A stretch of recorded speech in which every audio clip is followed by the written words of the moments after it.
kita berdoa. Kembali kami mengucap syukur kepadamu ya Tuhan, oleh perlindungan penyertaan yang Engkau telah berikan kepada kami, dapat menghantarkan kami di hari yang baru ini. Biarlah kami Tuhan dapat menikmati dan menjalani segala aktivitas kami untuk satu hari penuh ini oleh penyertaan-Mu. Dan sebentar kami akan mendengarkan firman-Mu. Biarlah ini menjadi firman yang cukup memberikan kami semangat dalam hidup kami Tuhan, agar oleh firman-Mu kami mampu dituntun di jalan kehendak-Mu yang membawa sukacita dalam hidup kami. Di dalam nama Yesus Kristus Tuhan dan Juru Selamat kami berdoa. Amin. Shalom Bapak Ibu Saudara yang terkasih. Firman Tuhan yang akan menyapa kita pada hari ini diambil dari kitab Lukas pasal yang ke-9 ayat yang ke-35. Saya akan baca dan beginilah firman Tuhan. Maka terdengarlah suara dari dalam awan itu yang berkata, "Inilah anakku yang kupilih, dengarkanlah dia." Demikian firman Tuhan.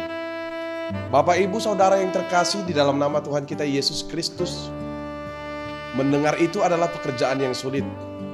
Sebab ada banyak rintangan dalam hal mendengar. Salah satu rintangannya adalah ketika kita tidak tertarik dengan apa yang kita dengar.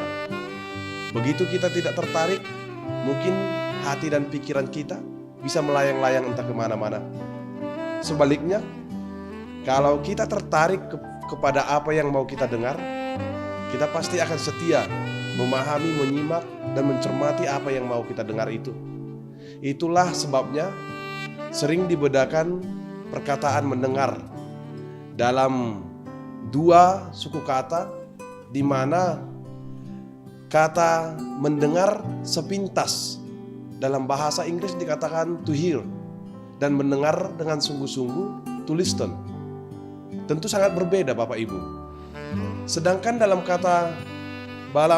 bahasa Yunani, dalam bahasa Alkitab kita yang diambil dari Perjanjian Baru ini, kata mendengar yaitu aku, yang artinya mendengar, mengerti, menaati, dan mau mempelajari.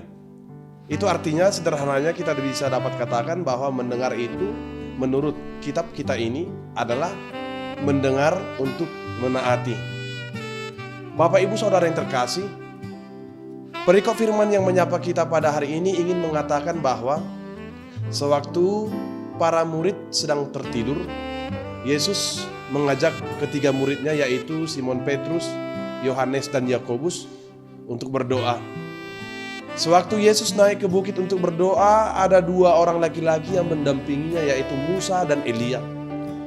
Suara datang dari awan merupakan suara Allah yang mengatakan dan memproklamirkan kemuliaan Yesus. Walaupun Musa dan Elia kita tahu dalam Perjanjian Lama merupakan hamba-hamba Allah yang mempunyai kuasa yang sungguh luar biasa, tetapi melalui pertemuan dan melalui firman Tuhan yang menyapa kita hari ini, hendak dikatakan bahwa kuasa Yesus jauh melampaui kuasa Musa dan Elia.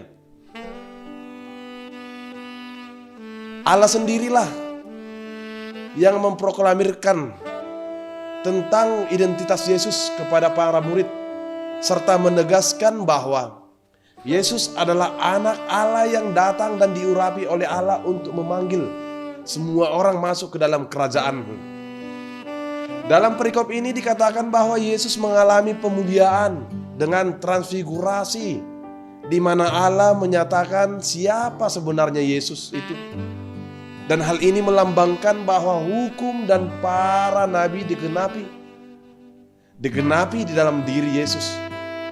Dia Allah yang kita percaya, yang pada hakikat dan kepribadiannya adalah mulia, sebagai sumber dari segala kemuliaan dan tujuan dari segala kemuliaan. Seperti apa yang sering kita ucapkan di dalam doa Bapa kami, karena Engkau yang mempunyai kerajaan dan kuasa dan kemuliaan sampai selama-lamanya.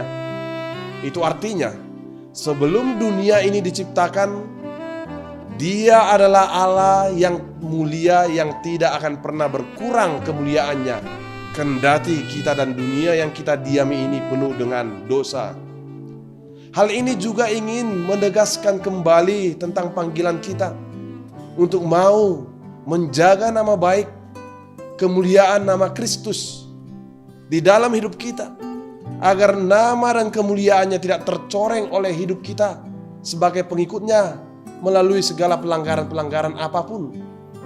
Dan oleh karena itulah, dengan firman Tuhan yang menyapa kita pada hari ini, mempertanyakan kepada kita, bagaimana cara kita untuk mempermuliakan Tuhan menurut panggilan firman dalam perikop ini? Yang pertama dikatakan, marilah menyediakan waktu untuk mendengarkan firman-Nya lewat Alkitab kita. Artinya, kita mau dengan percaya serta dibarengi oleh sikap kerendahan hati, menjadikan Tuhan Allah di dalam hidup kita sebagai pemimpin di dalam hidup kita. Mau mendengarkan Dia itu juga berarti kita mau sungguh-sungguh menerima ajaran dan tuntunannya. Sehingga dengan itu kita mau taat, berjalan di dalam kehendak dan kemauan Tuhan semata. Ketaatan kepada Tuhan harus benar-benar terlihat jelas. Dan itu dimulai dari cara kita mendengar. Artinya, ketika kita mau mendengar, kita mau mengerti terlebih dahulu apa yang menjadi kehendak Tuhan di dalam hidup kita dan apa yang mau sungguh-sungguh kita lakukan. Yang kedua, memuliakan Tuhan lewat hidup doa kita. Waktu doa adalah tempat bagi kita untuk mengakui Tuhan sebagai Allah yang berdaulat atas segalanya dan di dalam setiap perkara hidup kita. Yang ketiga, hiduplah taat dan setia melakukan segala pekerjaan, apapun itu dengan sungguh-sungguh, berjalan seirama di dalam kehendak Tuhan. Amin.